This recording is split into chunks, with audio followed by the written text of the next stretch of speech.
All right, guys, we have Jamal back on the podcast. Welcome back. Thank you. Yeah. Thanks for coming on. We'll be reading the Myth of Sisyphus, the final chapter of Camus' book, The Myth of Sisyphus, and this will conclude the Myth of Sisyphus series. So that's exciting. And this is kind of the chapter where he basically uses the allegory of the Myth of Sisyphus to kind of describe what absurdism is, at least through how Camus conceptualizes it. I know many people have kind of called the Myth of Sisyphus a Stoic story in a sense. I don't know if you could agree with that, Jamal. I mean, I certainly, yeah, I think that's certainly an interpretation. I don't know that like Camus would be a Stoic though. No, no, no. Yeah, I think that's an interpretation that Yeah, works. But yeah. So there's definitely many ways to interpret this as kind of different lenses of philosophy. So, but the main thing that Camus is trying to propose is absurdism and being a rebel and being one who keeps going no matter how pointless it seems. So, I'll read the whole last chapter and then we'll get into the discussion. right. The Myth of Sisyphus. The gods had condemned Sisyphus to ceaselessly rolling a rock to the top of a mountain, whence the stone would fall back of its own weight. They had thought with some reason that there is no more dreadful punishment than futile and hopeless labor. If one believes Homer, Sisyphus was the wisest and most prudent of mortals. According to another tradition, however,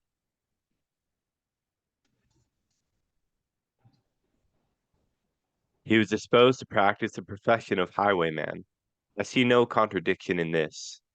Opinions differ as to the reasons why he became the futile laborer of the underworld. To begin with, he is accused of certain levity, levity Levity. in regard to the gods. Thank you. He stole their secrets. Aegina, the daughter of Asaphus, you know how to pronounce that? That sounds good.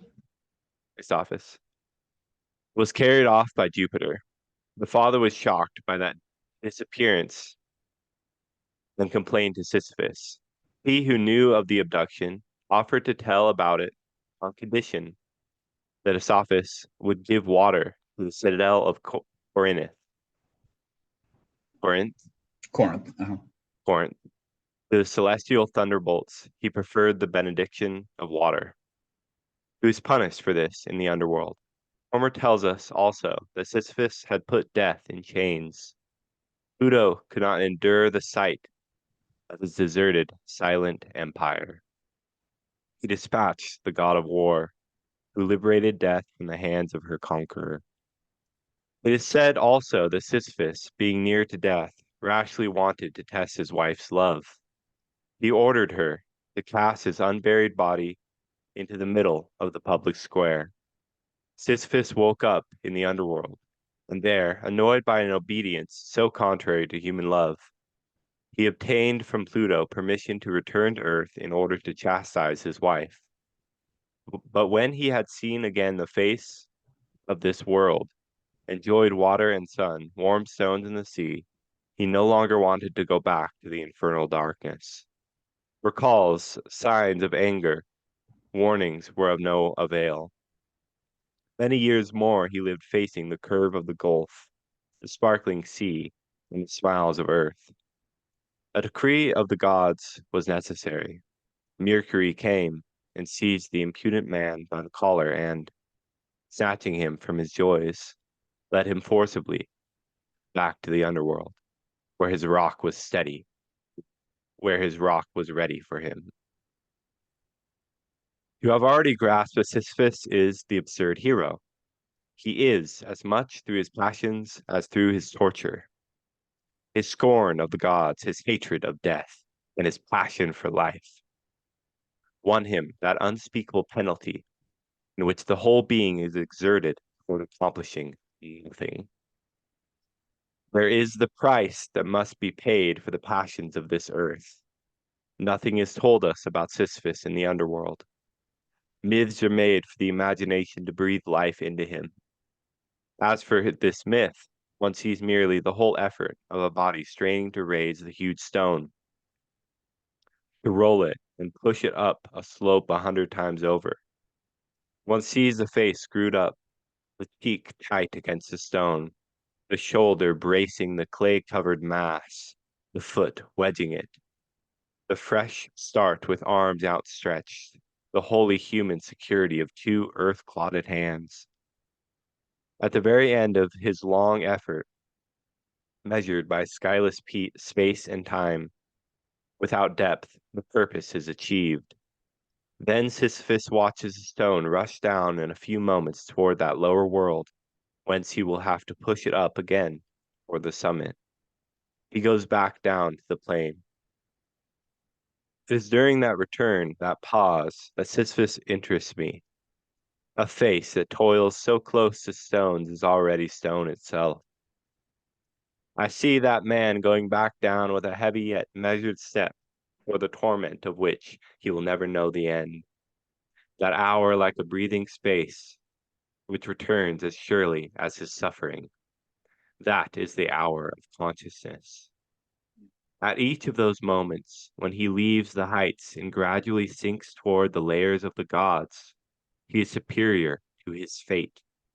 He is stronger than his rock. If this myth is tragic, that is because its hero is conscious. Where would his torture be?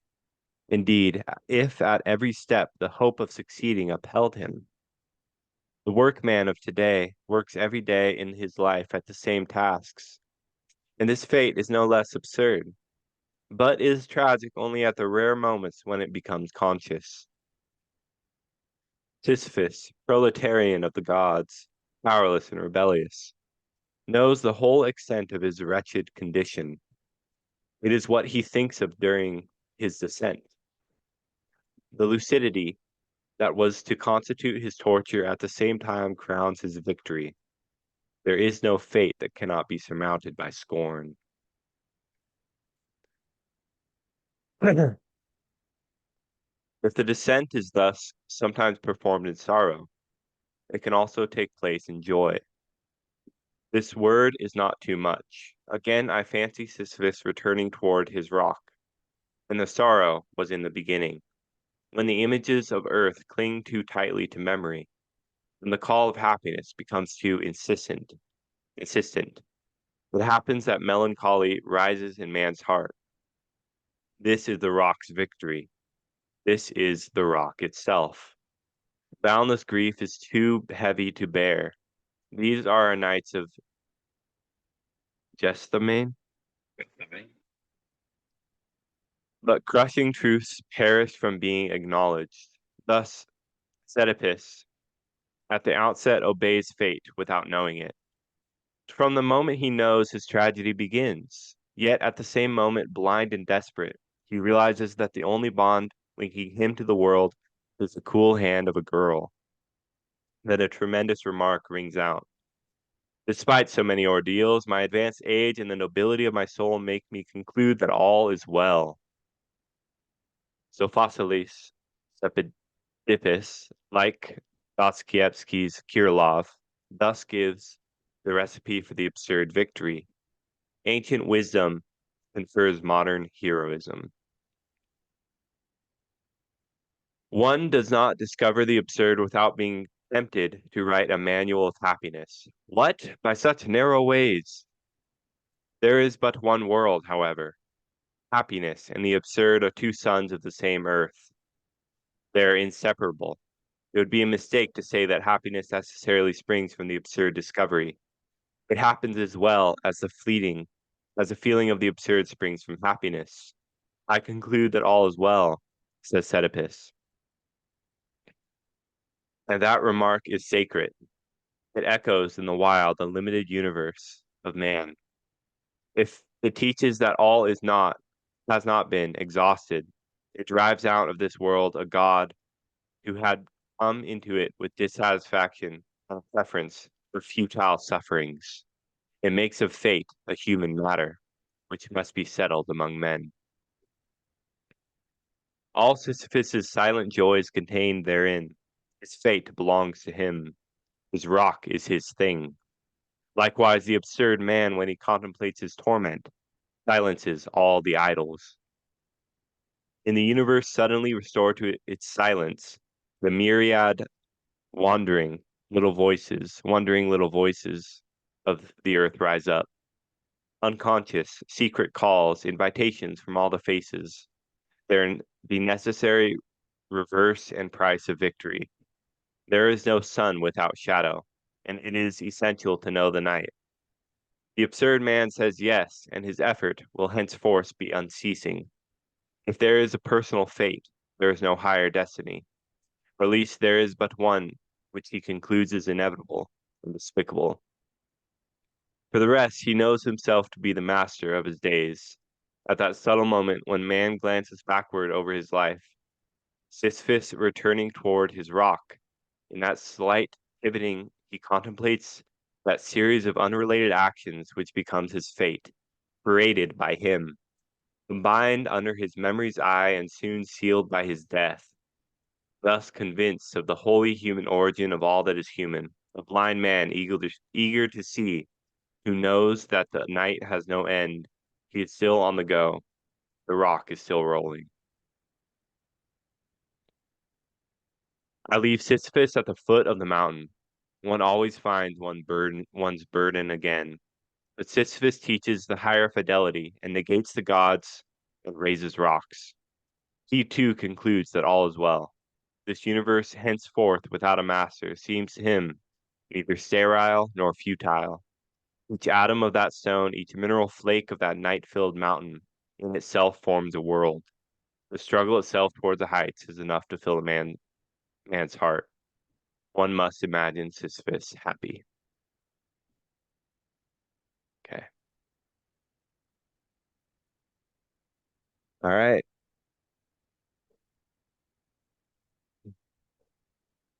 So that's Myth of Sisyphus. If you haven't read it yourself, I would go through and just read it again, or just kind of take notes and see how you feel about it before we kind of get into our own interpretation of what's going on here, just so you can kind of develop your own little framework. So, Yeah. Good. any initial thoughts, Jamal? I know you actually teach the Myth of Sisyphus in your class, and I think you said that you were teaching in like 3 different courses this Yep, yep. semester. So I usually teach it either at the beginning or at the very end of the course. So this year I did it towards the end, and I think I don't know I like it a lot. I mean I teach it with the beginning essay, beginning chapter, Yep. and so that presents this whole idea of meaning and meaninglessness, and how we deal with those questions, and then but when I teach it towards the end, it's after we've sort of gone through just multiple approaches to life, trying to give purpose, give meaning, say, and then finally here's somebody who's willing and able to embrace life, right? Yep. And say life is worth being embraced, even without any of that meaning, right? Yep. And so I like it towards the end because it just the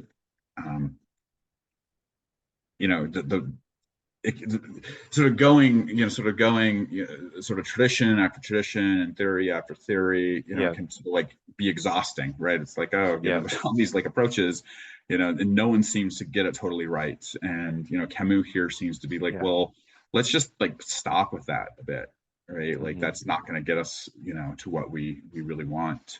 Yep.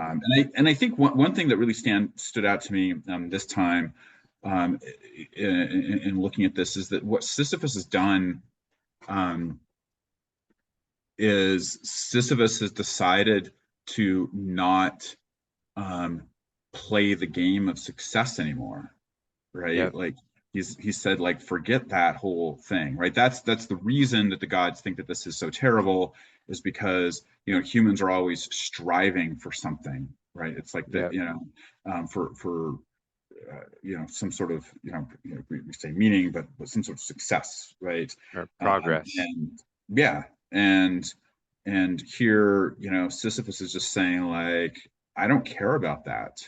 Yep. Like, none of that really matters. Like, what's the point of it? Because we're all gonna, like, work towards whatever goal, and then we're gonna die, right? It's gonna be Yeah. over. And so, why not just embrace life itself, and forget the rest, right? And so I find that, I don't know, I find that really liberating. I know, obviously, Yeah. affirmation.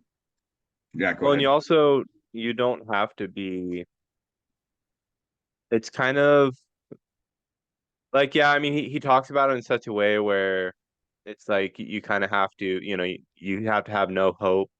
You have to be godless, et cetera, in order to be absurd. But at the same time, it's also, you could pick, even if you are religious or if you like believe in something, or if you do have a lot of hope for like whatever reason or for whatever thing in life, you can still take aspects of this and Absolutely. be like, hey, it it doesn't matter that you don't have all the answers, because you're never going to have all the answers. You can Yep. kind of take the fact that you don't have all of them Yep. and just enjoy life anyways. Enjoy the fact that you are ignorant, Yeah. right? Good. Yeah, I think. Oh, I think that I think that you can. There's certainly an interpretation of all this that's very consistent with a Yeah. spiritual or even religious perspective.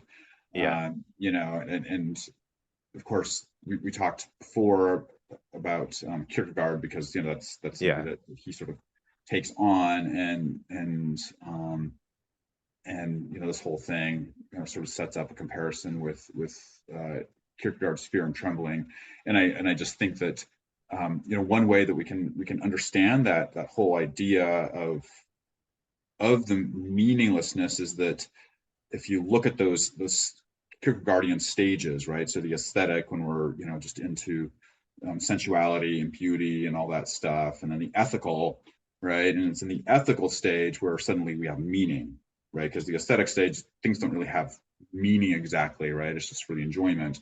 But Can the you ethical, describe what you mean by the aesthetic stage? sure. So the way I usually describe it is, when I'm teaching it, is I say, like, hey, this is like the young adult stage, when Yeah. things are just fun, enjoyable, right? You're kind of breaking free from um, you know your parents, or sort of Okay. your earlier life, and you're just like saying yes to, you're going to parties, you're hanging out with Okay. friends, you're studying new things in school, right? And things are just like enjoyable, right? Yep. But they're not necessarily grounded in anything deeper yet, right? Like, Yes. it's just Yes. like you do the things because they're good, they're fun to do. And Kierkegaard says that for the person in the aesthetic stage, the worst thing is boredom, right? So everything is Yep. about dealing with boredom, not being bored, right? Um, and That's so a tough thing today because we have, all these phones, and I know it's like this it's so constant. easy to to not be bored, right? And I wonder, like, if, yeah, I talked about you know just a little bit in my class, where I wonder if the aesthetic stage has, like, started to stretch further into our lives, Yeah. because of technology and constant distraction, right, into the consumer culture and all that, right? Like, Yep. it's really so. But anyway, the idea Yep. for Kierkegaard is that eventually, right, we're going to kind of just see the emptiness of all that. We're going to get our Yep. responsibilities in life. We're going to get jobs. We're going to get married, have kids, right? Just kind of like, Yep. and sort of the social ethic is going to you know uh, sort of settle into our lives. And it's in this that like meaning arises, is in what he calls the Mm. ethical stage, right? Everything has a meaning, an objective meaning, independent of me. um, and so this is that stage where we are striving for something, right? For success and so on, right? This is where that all shows up. um, and so for Kierkegaard, right, the stage beyond that is the religious stage, when we sort of come face to face with God. And for him, like it's really giving all that up. And so we're in a place again of essentially, I mean, there's a subjective meaning, right? But there's no longer an objective meaning. Um, so face to face to God, right? You can say, well, okay, there's a meaning there, right? Like subjective truth, subjective experience that I'm having. But it's a place where all the other meaning has sort of dropped away, right? Um, and I'm no longer, right, able to make sense of it, right? So that's another big part of the religious stage, is like I I I accept, right, kind of things as they are, in a very naked sort of way. Um, you Like in a know, sense, you kind of like surrender. there's a surrender that's going on here, yeah, and it's not a surrendering, um, but it's a different kind of surrendering, right? So the Okay. ethical is a surrendering to the way everyone else thinks things should be, right? Yeah. How society thinks things should be. Here, so and that's, I think, with the myth of Sisyphus, like that's where the gods kind of want us, Yep. right? Is in that world. And Sisyphus has said no to that world, in the same way that the knight of faith for Kierkegaard has said no to that world, Yep. right? Um, and then we get this like yes, affirmation of just like things as they are. Um, so I think that there's a certainly, and there's a lot in this that I think for a sort of from a religious perspective, is very helpful. Yep. Um, you know, so yeah, So, I think you're right. yeah. I guess I'm agreeing with you. Yeah, I mean, I think the absurd definitely has, it can be interpreted very religiously in a sense, because I mean, even if you replace the word absurd in this entire essay and replace it with God, it would still kind of make sense. You know Yeah, what I I should mean? try that. I've never thought about that. Yeah, but that's Yeah. interesting. I mean, yeah, I haven't tried it either, so I can't prove it, but I'm sure I feel like it would. I feel like it would make sense still. Um, but I was wondering, what do you think from that perspective of the ethical phase, and the gods in the myth of Sisyphus kind of being the curators of that ethical phase? What do you think the gods represent in the myth of Sisyphus? Yeah, no, I think that's good. Um, I think the gods, um, I mean, they could be seen to represent, obviously, um, the the social, the cultural, the objective, sort of Kantian approach to life. They can be seen to represent, economic or political power, as well, um, and the values that we sort of embrace from that, um, and I'm sort of moving now to Nietzsche a little bit, Yeah, right? But yeah, like, yeah, but the gods are those things which kind of load us down, so I don't know if you talked about this before in any of your discussions, right? That sort of Nietzschean discussion of the camel, Yeah. right? Yep. The The camel, lion and lion, the and child, child, and the dragon. right? Which is it's kind in a lot of ways the same thing as the myth of Sisyphus, Yep. and uh, and and the gods are like the dragon trying to say no, right? You've got to conform to Yep. this. You've got to Thou shalt. conform to this. Yeah, thou shalt. You know, Right. and you know, so what in whatever way that shows up, you know, um, I think that's what the gods represent. You know, they're all it's external too, right? So it's important that Yep. the gods represent something that's external, right? And Sisyphus has found something internal, I think. Yes. Um, you know, and so I think that's yeah, and you know we're filled with gods now. Like it's only you know I think it's only gotten Yeah. yeah, they've just like There's, reproduced yeah. everywhere, you know. Yeah. It's Um, like, because I think people forget, and like I've heard this somewhere, I don't know where, but that like, that everywhere, or like no matter what, if you lose one god, you're going to have an instinct to worship something else, no matter what, or give your authority to something else, like surrender your control to something else to like be your authority figure, in a sense, because I think we're pack animals, so we're all going to look to a leader. yeah, And a lot of times our leaders are going to be symbols, they're going to be ideas, they're going to be people, desires, et cetera, et cetera. And I was yeah, even listening on this, I was listening to this podcast. This guy, he was really addicted to vaping. Theo Vaughn, I don't know if you've heard of him. He's a comedian, but he yeah, was just saying how he was really addicted to vaping, and he realized that he was almost treating his vape like a god that he was worshiping, because he would, like every moment he got nervous, he pulled out his vape, and then it like felt almost like the vape would like call him, you know, yeah, yeah, to like to hit it or whatever, right? yeah. No, that's good.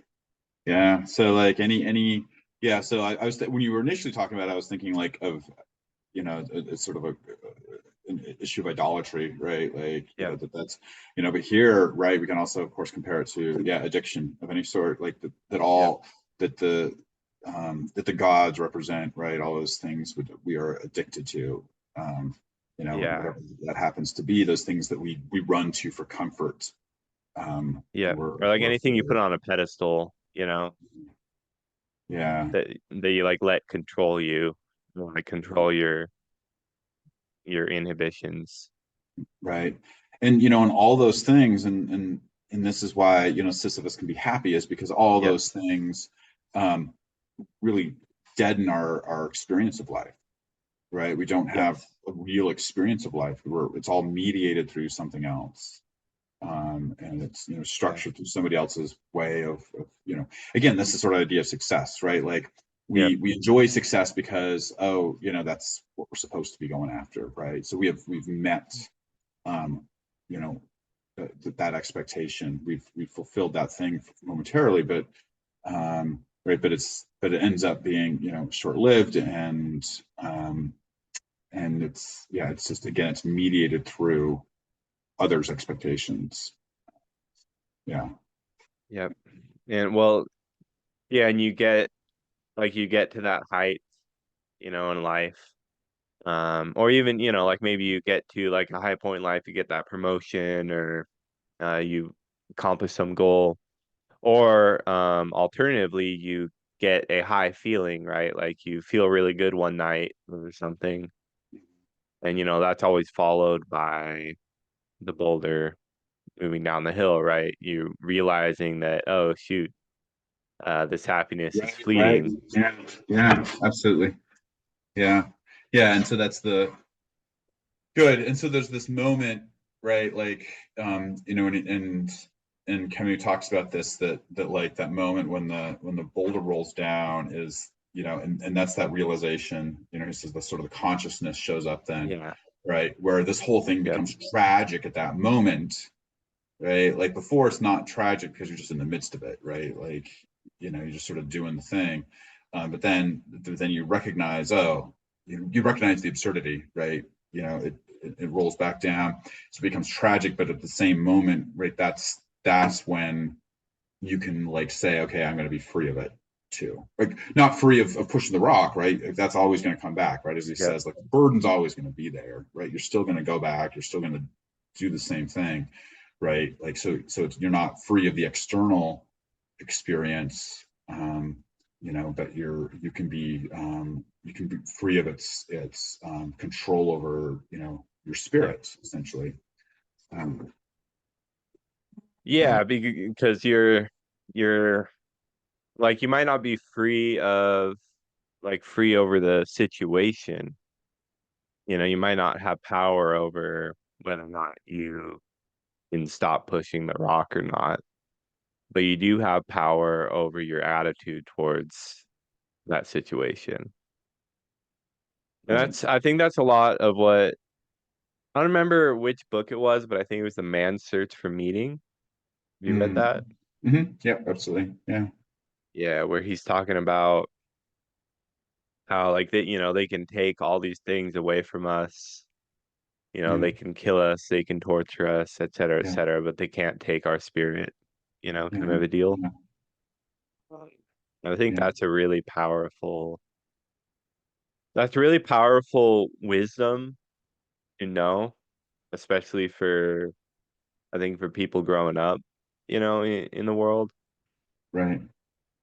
Yeah. No, I think that's good. I think that the man search for meaning, I think is um sort of places a lot of what we're talking about in like a very real and very stark situation, Yeah. right? Like this is the most extreme, right? Like sort of situation you can be in. And how do you affirm it all like Yeah. in that? And I think he has a Viktor Frankl has a very yeah, I mean, Yeah, and that's something that incredible actually approach. happened too. So it's like, Exactly. Yeah. you know, Yeah. um, so I wanted to kind of reread that part, that hour, like when he's walking down the hill, that hour like a breathing space which returns as surely as his suffering, that is the hour of consciousness. At each of those moments when he leaves the heights and gradually sinks towards the layers of the gods, he is superior to his fate, he is stronger than his rock. So, and you like just brushed on this, that's why I wanted to reread Yeah. it. I just Yeah. wanted to kind of know like what are the ways in which he is superior to his fate? Like what does he mean by that? I know like, we brushed on, hey, uh like they can't take our spirit away from us, but kind of what do you have any more insights on what that means? Sure. Yeah, I think that you know, and I've mentioned this already, but I think that um, um, you know, there's I mean, this is part of the rebellion, Yep. and there's a sense in which um, he has again tricked the gods, right? So the Yes. story of Sisyphus is that he continually tricks the gods over and over Yes. again. And I think Camus' interpretation is that like is so the story in Homer and the rest, right, is that like, oh, Yep. finally the gods got the better of Sisyphus. But I think that Camus' interpretation is that no, Sisyphus got the better of the gods still, Yep. um, because the gods thought that this very futile process was going to be this torture, right? Yep. And what I think Sisyphus is realizing here, um, you know, in that moment, is that that futile process is really all there is and all there ever has been, Yep. right? Um, and now Sisyphus gets life in the midst of that, right? Like Yeah. he now has this ability to um, really affirm um, his existence.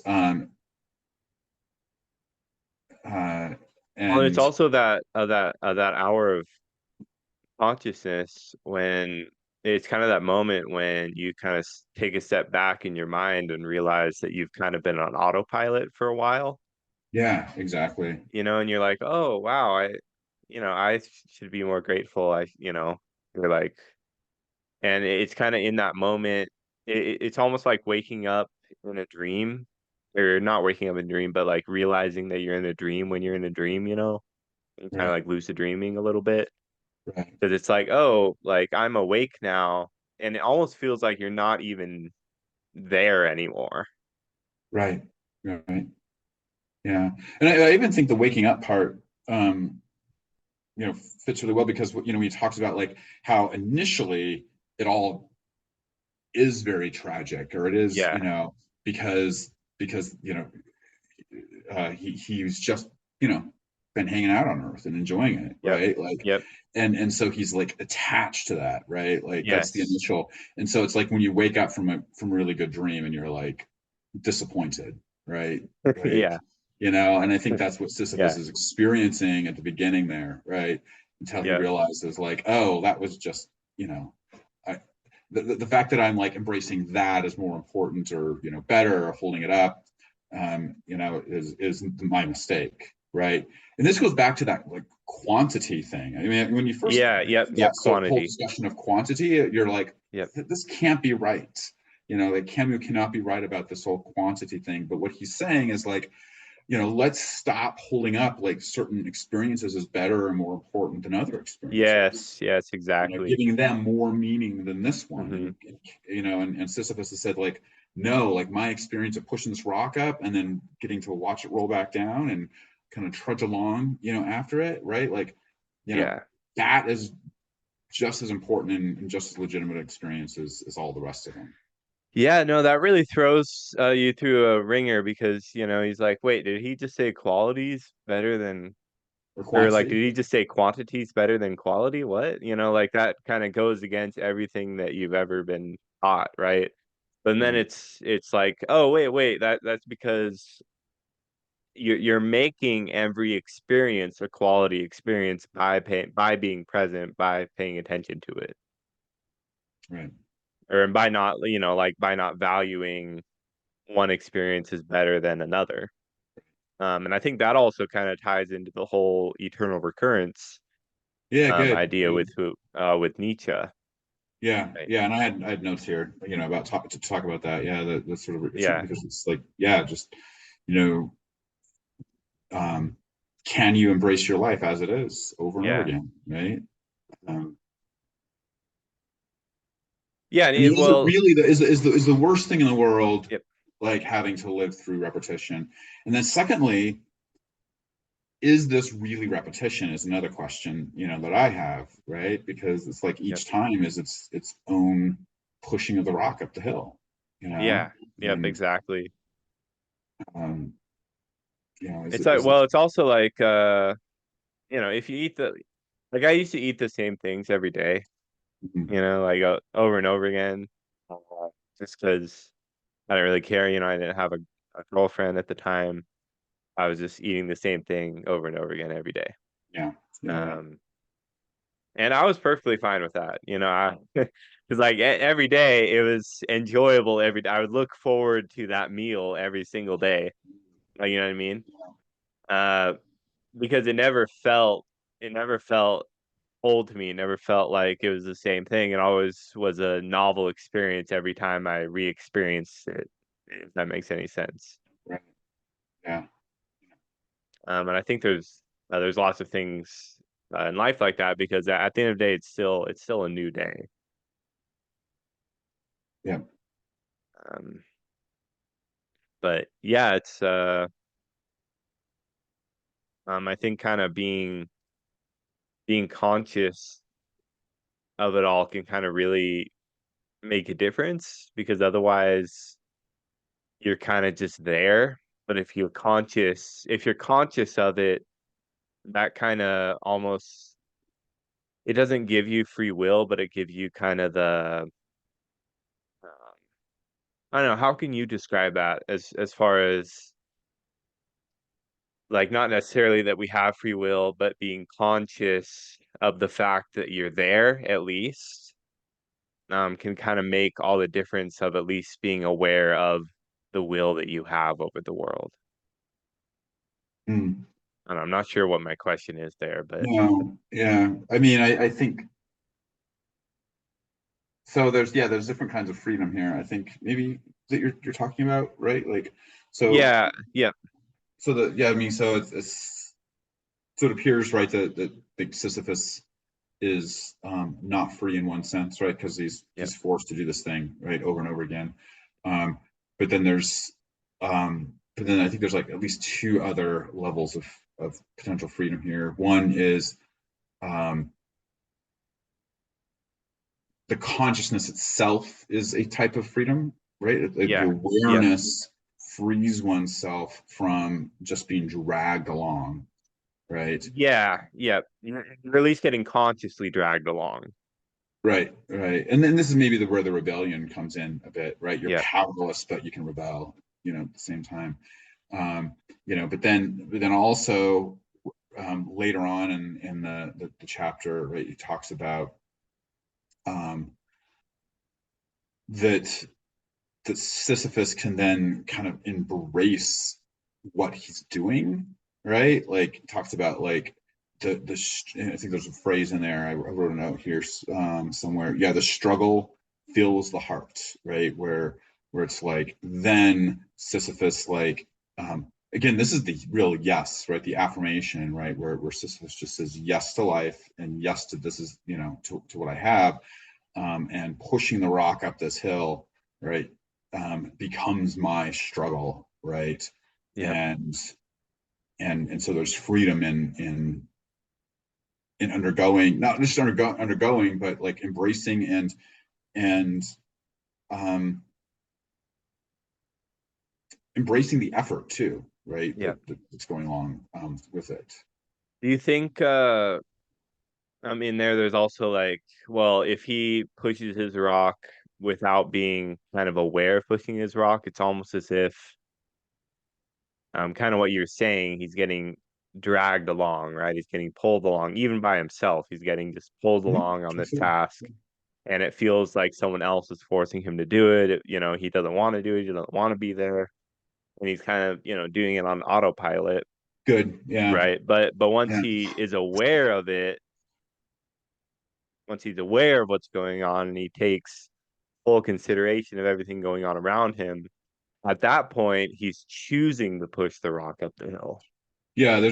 I think there's it's maybe a way of thinking about this is like a question of alienation, right? Where initially, right, where you're being dragged along, right? That's a Yep. very alienated state where it's like what I want, right, at this moment, runs totally counter to what's going on in my life, right? And this is where Camus saying like, hey, this is the experience of Yep. workers in the modern world, right? This is like most modern workers, this is their life, right? Yep. um and so the overcoming that alienation is kind of realigning um you know your situation, what it is, with like your own will, Yep. and being able to Yeah. like say, affirm like, hey, this is what I'm up to. Like again, this is Nietzsche too, right? Like, Yeah. where you can still affirm the struggle and the hardship and all the rest of it.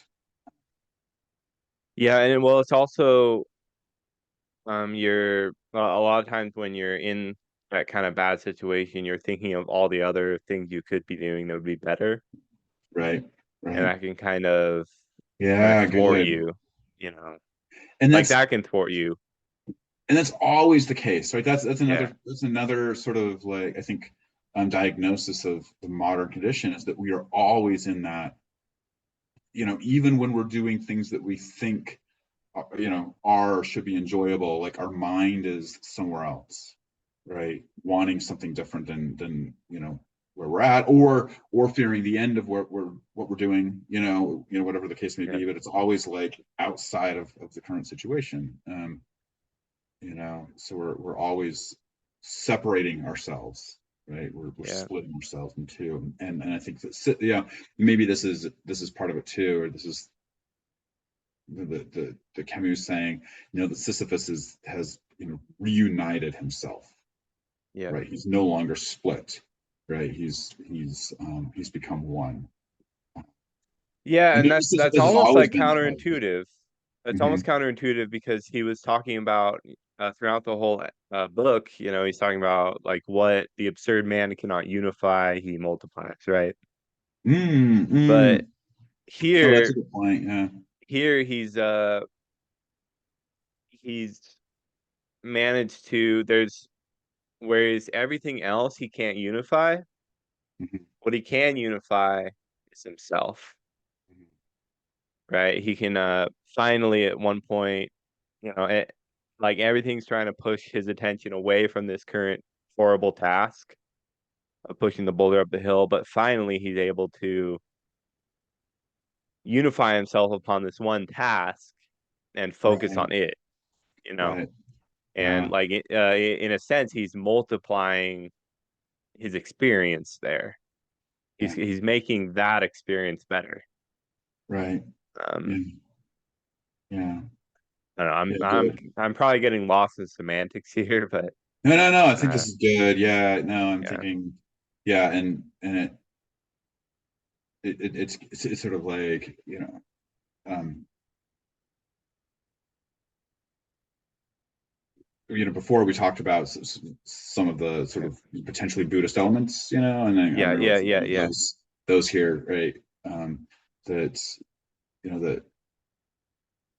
that sort of the focus on the one thing, and sort of the mindfulness of this, like, this experience and this task, right? Like, that's what matters, and that, again, that unifies and it brings, oneself. Well, and I've struggled with commitment for a long time, you know. And Mm, I was telling my girlfriend about this a few months ago, and she asked me, "Well, Greg, do you think you just struggle with commitment because because you're always leaving that door open of being able to leave?" yeah. And I thought, like I never really thought of it that way. Never thought of like, oh, maybe I'm just like I'm leaving that door open of, oh, like I can always leave this relationship. I can always break up. I can always like find someone else, et cetera, et cetera. But I realized that I can close that door. I can close that door and just focus on this here now, what I currently have. And it automatically once I did that, I was happier and I felt more fulfilled in my relationship. Mm, yeah. Like almost immediately, like something clicked. I was like, oh yeah, like I can close that door. I can stop thinking about other realities. I can focus on this boulder, right? Or this task, this commitment. Right. Yeah, this is the tension, right, with the rebellion, right, and then the acceptance, because part of what Sisyphus, I think, has done is he has finally said, okay, I'm not trying to.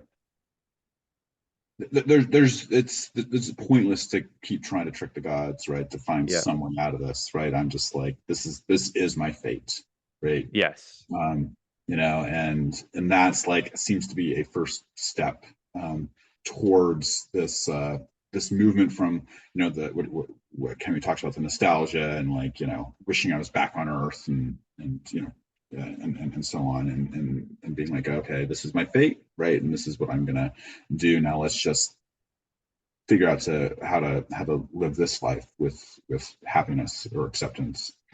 So yeah, but I'm always like, um, Okay.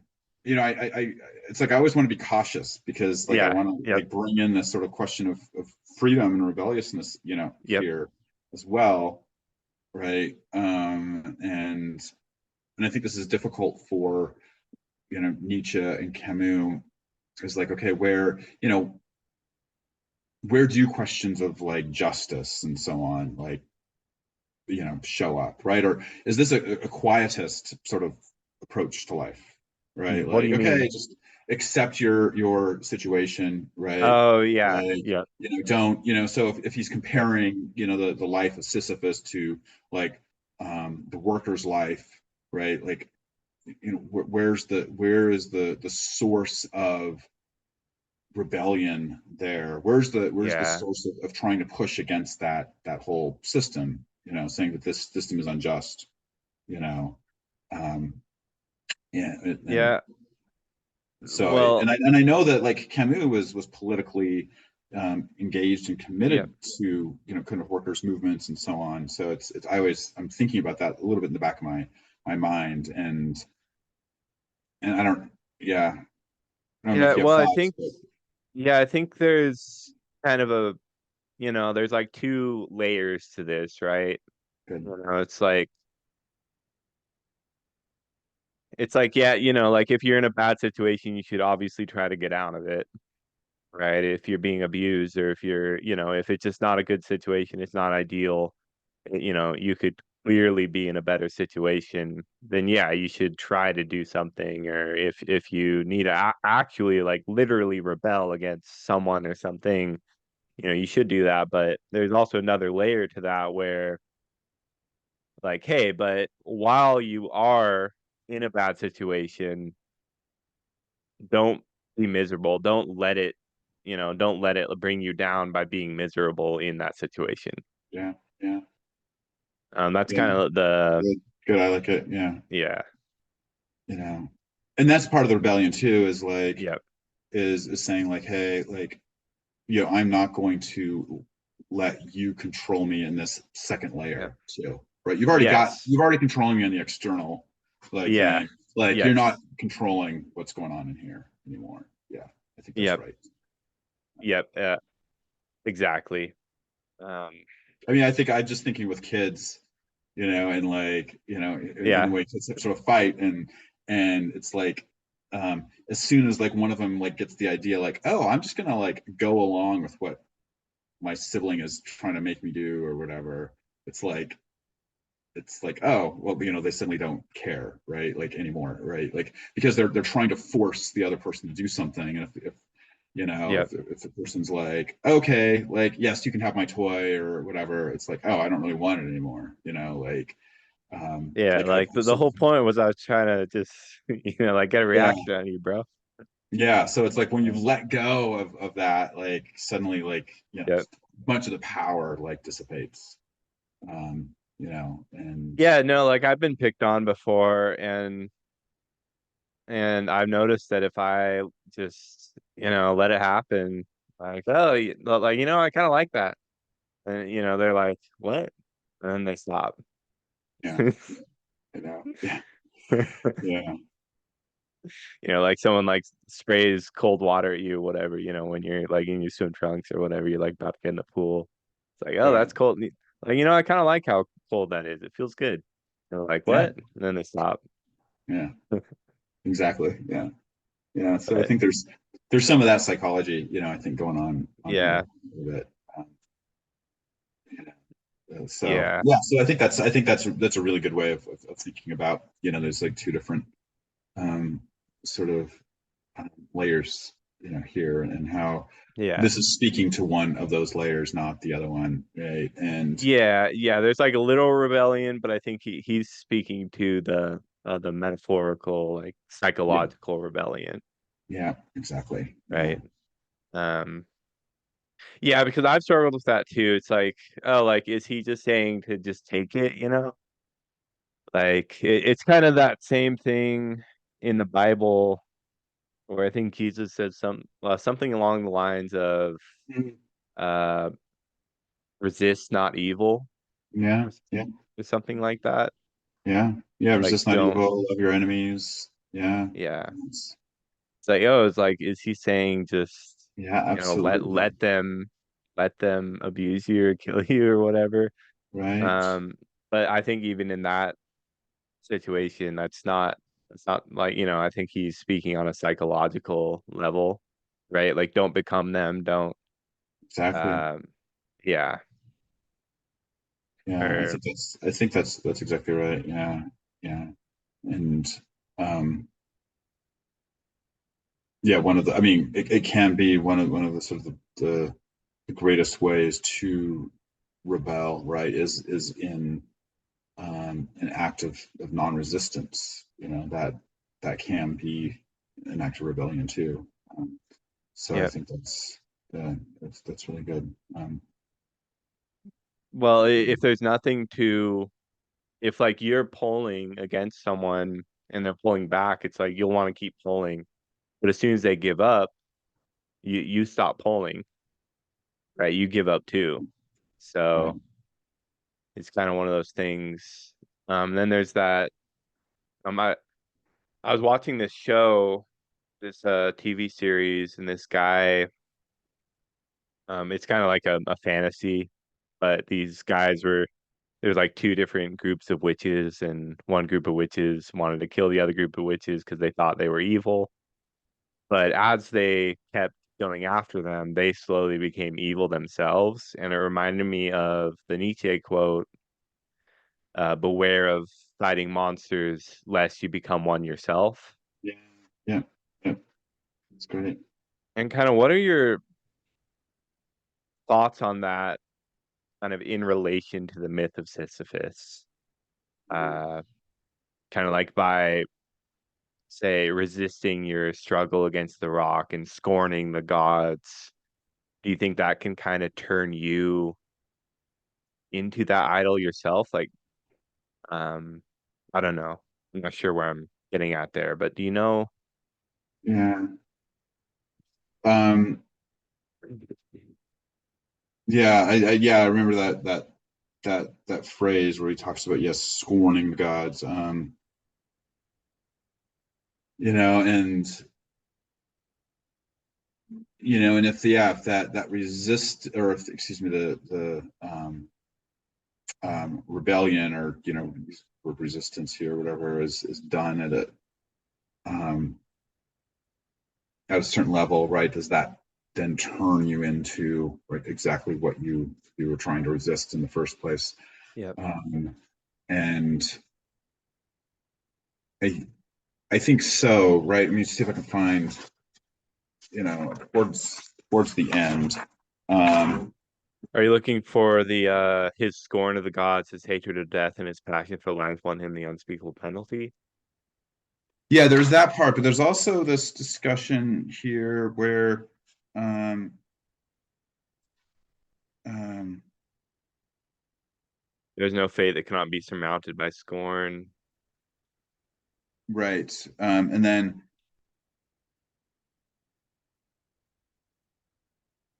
um, By the way, I oh, I'm can cut sorry, I out got it. Yeah, parts that are yeah, like silent. So yeah. I don't know where it is exactly, no right, but rush. he says, like, the absurd man, in contemplating reality, silences all idols, and then he talks about the Okay. universe being restored to silence, right? So it's like there's a point where, um, it seems where, even, that initial kind of, um, resistance is, let go of. Um, Hmm. and I'm trying to, yeah, and maybe I'm trying to, like, sort of formulate my thoughts on this. Yeah. But it seems that there's a, um, it's almost like there is a point of, like, peace, I guess. Yeah.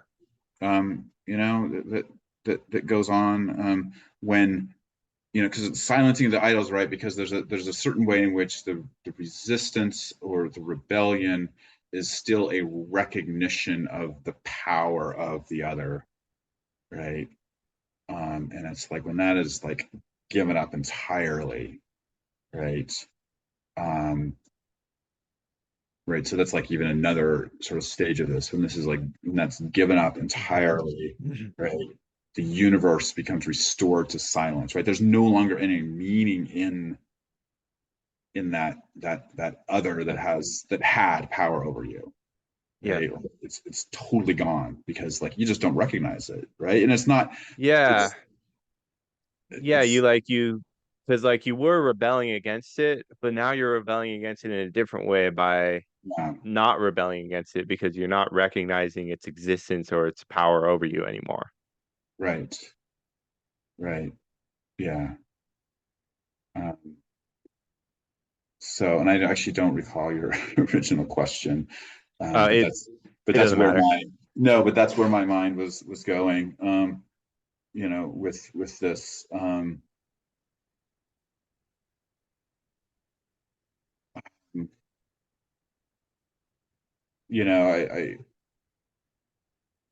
not to say that like if Sisyphus is at the top of the hill and the rock's about to roll down and he sees Zeus at the bottom, he's not going to let the rock roll over Zeus, like so he's still like that's still there, I think, but it's Yeah, I never thought um, of it that way. Um, like, if he could, I wait a mean, minute. if he found if luck gave him a way to still get back at the gods, right? Like I don't I don't know that he would like sort of give that up, say, oh, never mind, like um, but maybe, Yeah, like if like somehow he found a knife and then Zeus showed up out of nowhere, and then Zeus is like, well, it looks like this, like why are you enjoying yourself so much? And then he just stabs him in the back or whatever. yeah. Um, I feel like so he would do that, right, it's still I think that's still there, but maybe not. Maybe he's totally transformed. Like I It's like like no, pushing the rock up the hill. get away from my rock. It's my rock. You know. Um, Yeah, I don't know. Have there um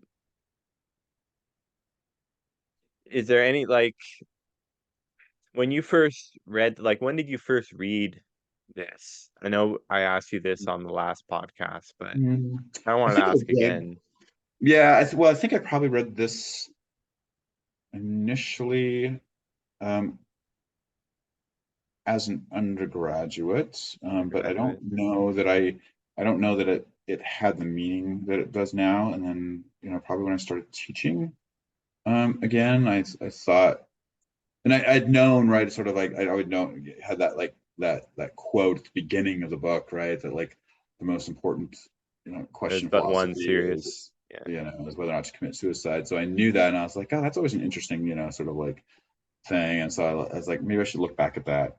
And so I think I came back to it, you know, you know, 5, 6, 7 years ago, um, and read it again. And it's just like, and reading all of these people, reading Camus, reading Nietzsche, reading Kierkegaard, um, now is very different Mm, because like I've I think I feel like I've lived much more of this.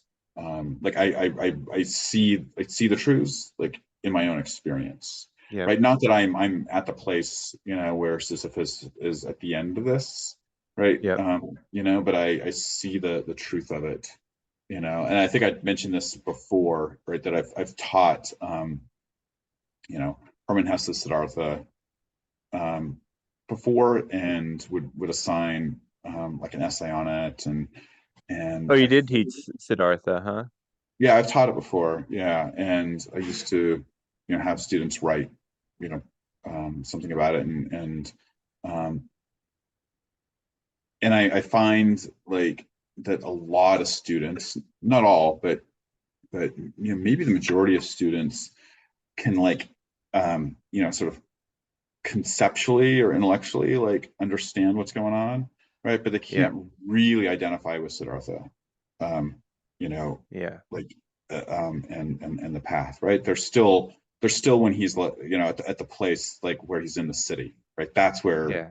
and making money and you know that's where they're at in life, and Hmm. that's fine, right? I don't think there's I mean that's just part of Yeah. like you know kind of part of our path, and I think that you know I mean Hesse and Camus here, and even though Camus was pretty young, right? Like he still saw that reality. I think any of these people that exist through war, right? They Yeah. mature really quickly, um, and so I Yeah. think it Well, I think. Well, sorry. Go ahead.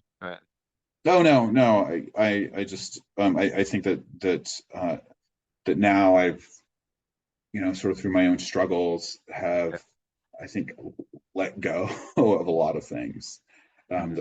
before I held on to, or at least I Yeah. know that and where I haven't let go of them, like I know that the failure to do so is like keeping me from being happy, right? Like, Yeah. Well, I was gonna ask you, have you noticed, like, have you felt like as you've gotten older, like you first read this at maybe say a time of your life um, where there was like things that mattered to you that now, as you've gotten older, you've had children, you have a wife, things like that. You realize that the things that mattered to you before were kind of like, I don't know, immature in a yeah, way. Like, yeah. have you noticed that? Yeah, I think so. Right. Yeah, I think it's, and I think again, I think that's normal. It's a normal process of kind of, I mean, yeah, it's a normal process of growing up, I think. Yeah. I think also like, and maybe this is sort of like, being in recovery, right? And sort of going through like, Yeah. the life of addiction. Um, the, like this idea of like the absurd doesn't scare me as much anymore, where I have to like run after meaning, um, Yeah. and force everything to have like Yeah. a particular meaning, and um, not to say that like I don't create stories or try to give everything in my life a meaning, right? Like we're that way. We're Yeah. we're myth Yeah. creating, we're story creating. Hmm. Right? That's Yep. but like I don't feel that I'm attached to that quite as much as I used to be. Right? Like, well, it kind of goes back to that like what you can't unify, you multiply, right? Yeah, yeah, yeah, yeah, Like yeah. at one point we're say we're putting all of our meaning into one thing, like some kind of addiction or a desire, a goal. And then say like once you've gone to the end of that road of excess, right? Like for me, I was like I was smoking weed all the time, 24/7. I couldn't live without it. I felt uh like I couldn't go without it. Yeah, yeah, But then I went to the end of that road yeah, and I looked back and I realized like what have I been doing? Uh and at that point you stop worshiping that one thing and then you find solace in everything. right. But I feel like you've got to. I mean, maybe you don't, Yeah. but it seems as though like you've got to do that. Like you've got to get to that end of that road, right? Yeah, there was a quote I heard. It was I don't know where I heard it from, but it was like you can't shoot, what was it? It's like you can't find the right path without wandering off into the Yeah, wrong path. That might sure, have been in sure. Sisyphus. That might I have been don't in this remember. book. I don't remember, but yeah, Yeah. yeah, and again, like the Siddhartha, right? Like that's when he's like at the end of like the side of the like on the bank of the river or whatever, right? And he's like he can't even bring himself to commit suicide. Like it's so Yeah. like he's just like exhausted himself, and it's like that's the point. And without and maybe that's what I was sort of saying, is like people who have been through war, right? So like people like Camus and Sartre, like a lot of these like sort of existentialists who write from that experience, like they've been through war. That's what's allowed them culturally, like as a group, right, to sort of see this. That like all of the again, it's those idols, right? All of those things that we held up in Western civilization as like grand or whatever, we now see as like crumbling, Yeah. and it's like, okay, now we can like we've so there's like a potential maturing process, like I don't know, maybe but of course there's this like there's a repetition that happens too, right, Yeah. where we can just as easily find ourselves in despair, right? So it doesn't mean that we're necessarily going to sort of realize, the emptiness of it all, right? Or force it into some meaning, or run away from it, and again in despair, right? Run away from Yeah. experience in But despair. well, I mean, you're gonna come back, you're gonna come back to that despair Yeah, absolutely. several times in your life. It's And a process. Maybe this is another, it's the pushing the rock up and watching it roll back. yeah, And, kind of, I mean, in a sense, it's like, um, I just bought a PS5 and I've been playing Spider-Man 2 a lot, and there's like times where, I'll keep playing the game and I'll like lose a mission like 10 times before, and I'll slowly keep developing strategies for like how to beat the mission until yeah, finally I beat the mission, right? yeah, And I yeah, think like a lot of times life's like that, you keep failing over and over and over and over again, but you learn like you can only really learn like one to two new things after every failure until eventually you're like, wait a minute. yeah, Like you get like you're right before that situation where you feel like you're gonna lose yeah, or like lose yourself to something, and you're like, no, I'm not gonna do that, right? yeah, I'm gonna do it differently this time. yeah. And that doing it differently, right, or the success of it that last time, right, is Yeah, it contains all of the failures, yeah. right? Because but for those failures, it would Wow. have had that success. Yeah, what do you mean by it contains all the failures?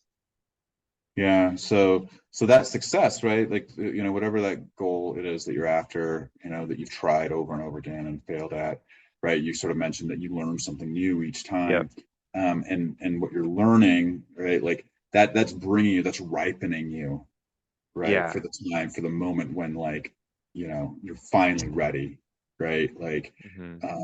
and so it's like yeah, think of like a fruit ripening, right? Like each stage of that, right? Like um, is essential for the final ripening of the thing, right? Yeah. Like it can never be fully ripe unless it goes through all those other previous stages. Just like that success can never actually happen, can never actually occur Yeah. unless it goes through all those failures before, right? And Okay. so that final success or whatever is conditioned completely on the failures, right? Like it needs Yeah. the failures. Yeah. It needs to fail in order to see what it like, I guess what it needs to leave behind in a sense. And by Yeah. the way, I found that quote. I think it's from, I'm not sure which section it's from. It's from Ephemeral Creation. It's the last Okay. section of the third chapter of the Myth of Sisyphus. Cool. He says, quote, one recognizes one's course by discovering the paths that stray from it. Oh yeah. Yeah. Exactly. Yeah. Yeah. Because like a lot of times for me, like I don't comprehend that I'm even on like I don't figure out what path I'm supposed to be on until I've kind of seen the paths that I don't want to be on, you know what I mean? Yeah. Uh Yeah. yeah, because like Yeah, good. yeah, Yeah, I mean, I think that like Ralph Waldo Emerson talks about this yeah, too in in uh, in some of his essays, and mentions that like we should really stop thinking about um, sort of changing our course, right? I mean, we really look down upon that, right? Like, oh, you feel like, oh, I keep changing what I'm doing, like, um, and like that I've wasted my time, Yeah. before, or like I'm wishy-washy or whatever. And Mhm. he says, like, well, no, like, I mean, it's all like, so yeah, you can sort of think like you're going off on these different paths and realizing like, oh, Yeah. dead end. Or another way is like, oh, really the way down the whole thing is not that straight line that like at the end you Yeah. think like, oh, I could have just done this, right? It's really all of these other like paths that you've done, right? Like they're Yeah. all Yeah. part of the same thing in the end. And Yeah. so he says like the failure, right, is really when you keep going down right off in this direction because you're saying like, oh, I can't switch courses, right? Yeah. That's the wasting of the time, is when you realize that no, I should be going this other direction, and you're like, but because like I shouldn't be changing course here. I don't want to be seen as wishy-washy. I don't want people to think that like Yeah. I can't commit. I'm going to keep doing this thing, right?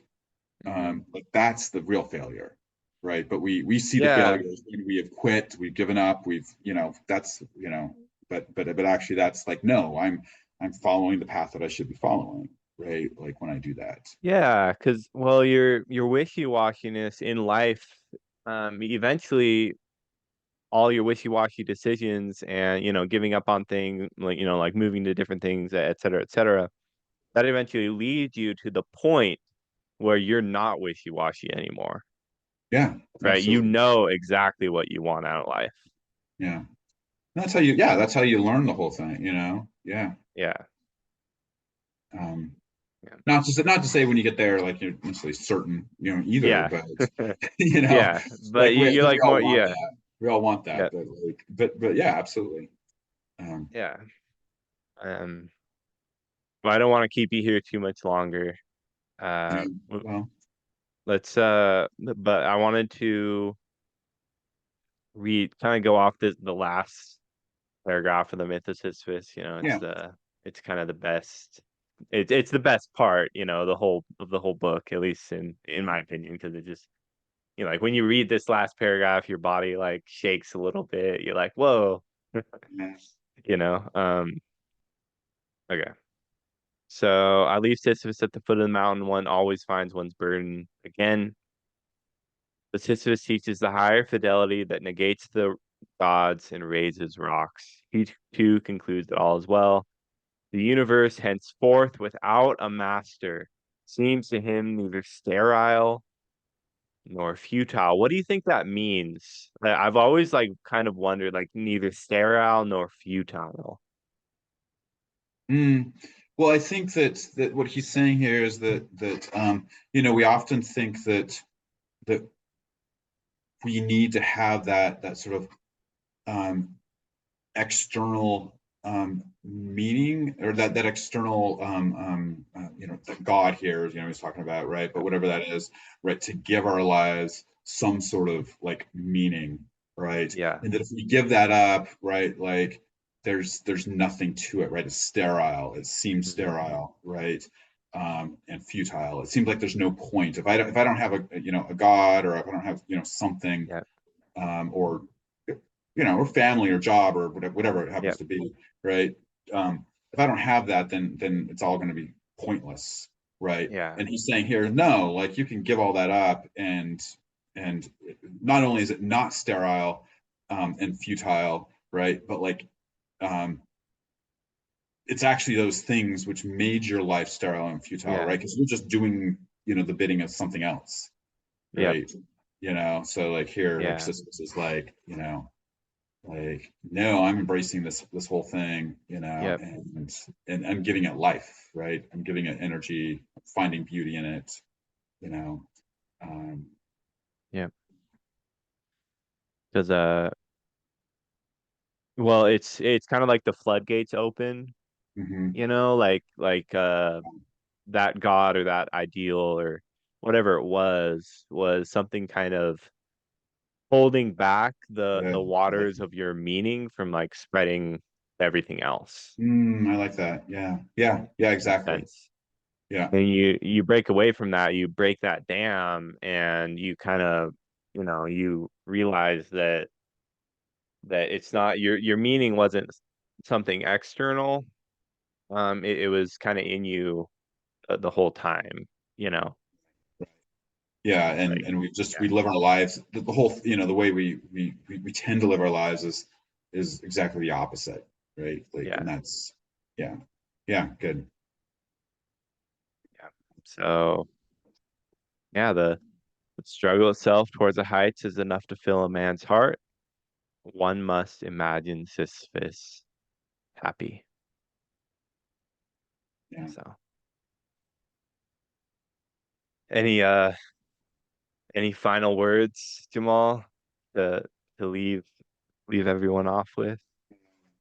Well, um I just think that, there's just so much in this. I think that, Yeah. you know, that we didn't talk much about this, right? But he does talk about, like, the shadow, right? Like, Okay. and Okay. and that yeah, I mean, there's, the struggle is going to be there. It's going to be hard, right? Um, and at times it's going to feel futile, right? Like, that's just part of the experience. Is that the shadow what do you mean by the shadow? Yeah, so he talks about, like, when we affirm life, right? When we embrace life, um, that part of the embracing of life is going to be, having to stand there below the rock again, right? Yeah. Like, that's part of it, right? It's going to include, kind of the negative, difficult elements of, because we don't no longer have the things to soften that from us anymore, right? And so we have to actually see, like, this. There is a pointlessness to all this, and to some extent, right? But, like, that doesn't make life itself, not worth embracing and living and enjoying, right? Um, Yeah. so yeah, I just think that, and I think he does provide a lot of clarity. Like, I on so many things. Uh, I think he struggles. I think there's places where I struggle with it. But I What do you think that mean? that shows, like, I mean, we talked about, for example, the questions of justice and all that. Like, there's places where, like, I struggle with the myth of Sisyphus, with the work. Um, but I think that, and Like you places where I disagree with think that it? he's moving, where I might disagree with it, or places also where I see Camus kind of contradicting himself, right? And I Yeah. think that that shows that he himself is, like, is struggling, but he's also talking about something that we might be paradoxical, right? Like, Yeah. itself, and cannot be, totally explained, and it's explained best perhaps in a myth, right? Like, that's why, he turns to a myth to help us, understand this, um, which I think is really fascinating. So, I So, mean, he talks about contradiction quite a lot, and I think yeah. he even meant like I think he mentions that I think in the Conqueror section, he talks Which part? about I'm sorry. how what What section? in the Conqueror section Oh, Concord. Yeah. or the or Conquest, whatever section it was titled, he kind of talks about um how like contradicting yourself doesn't mean that you're dumb or that Yeah. like Good. Good. Yeah. or that you're like pointless. It means that you're able to kind of move on from what you previously thought and Yeah. think and think at a Right. different angle. That's why, Yep. like, so like Nietzsche contradicts himself Oh, of course. like Yeah. Yeah. all the time, all the Yeah. time. There's I like think my so favorite many. philosophers are the ones that we see, that yeah, that are not so obsessed with like, sort of perfect, clear systems, you know. Yeah. Well, it kind of goes back to like what you can't unify, you multiply, and like Yeah. Yeah. the absurdists can't unify a single truth, right? So they multiply their Exactly. truths. Exactly. Yeah. Yeah. Um, Yeah. yeah. Yeah. Very good. All right. Well, I guess we'll leave it off there. Very Um, good. Yeah. Thank you. Yeah, this was a lot of fun. yeah, I appreciate you coming on. I mean, obviously, we could probably talk for like have like a 4 or 5 hour discussion on the myth of Sisyphus, but Yeah. um, Yeah. yeah, we'll leave it off there.